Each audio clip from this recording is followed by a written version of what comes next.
Compromise of the NX build system infects 1,000 developers' popular enterprise web content management systems let attackers remotely execute code. Amazon disrupts a sophisticated multi-factor authentication device code campaign. Salesforce data theft attacks gets worse. This is Cybersecurity Today, and I'm your host, David Shipley. Let's dig into the latest. More than 1,000 developers woke up last week to find their GitHub accounts compromised and secrets dumped into new public repositories. It started with a hijacking of the popular NX build system. Attackers acquired an NPM publishing token and, over the course of a few hours, published malicious versions of the NX package and several plugins.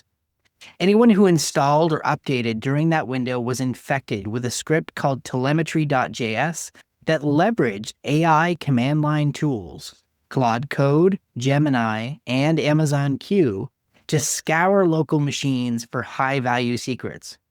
Within hours, it harvested GitHub and NPM tokens, SSH keys, application secrets, and even cryptocurrency wallets from more than 1,000 developers, and created public GitHub repositories like, quote, singularity-repository, end quote, in the victim's own accounts, leaking about 20,000 files.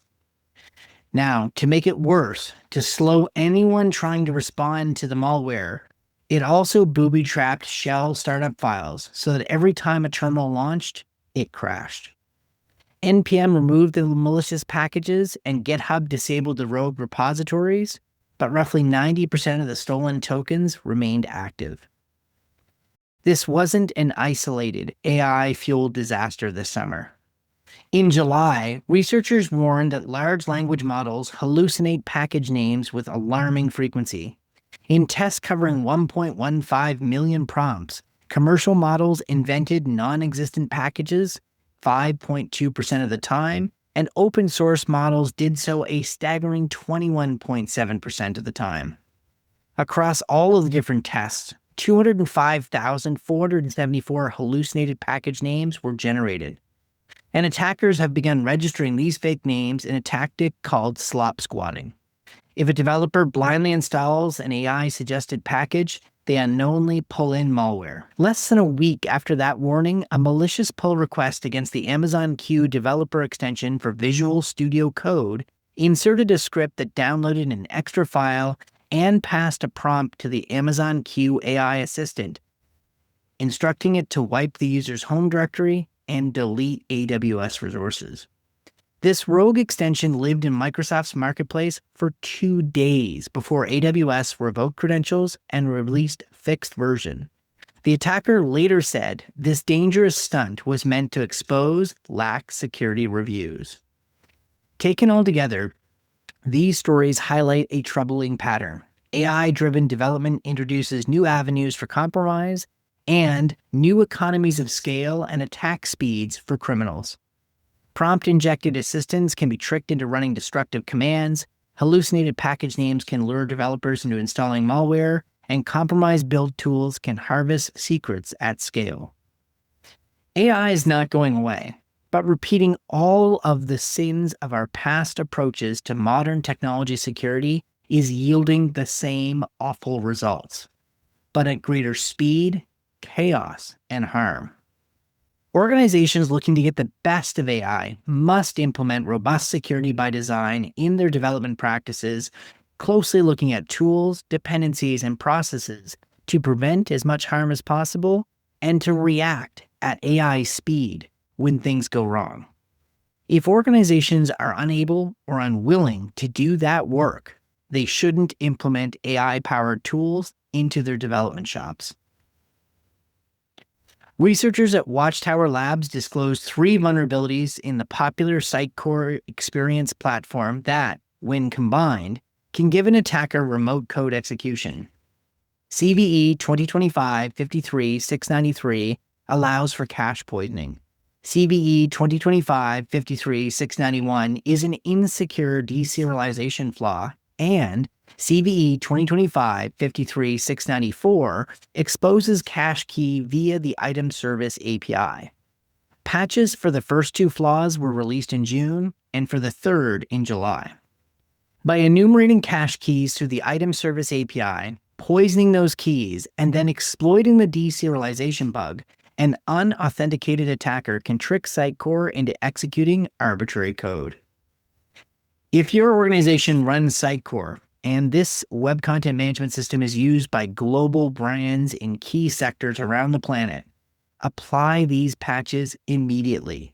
Restrict access to the item service API, and, for goodness sake, do not leave default credentials in place.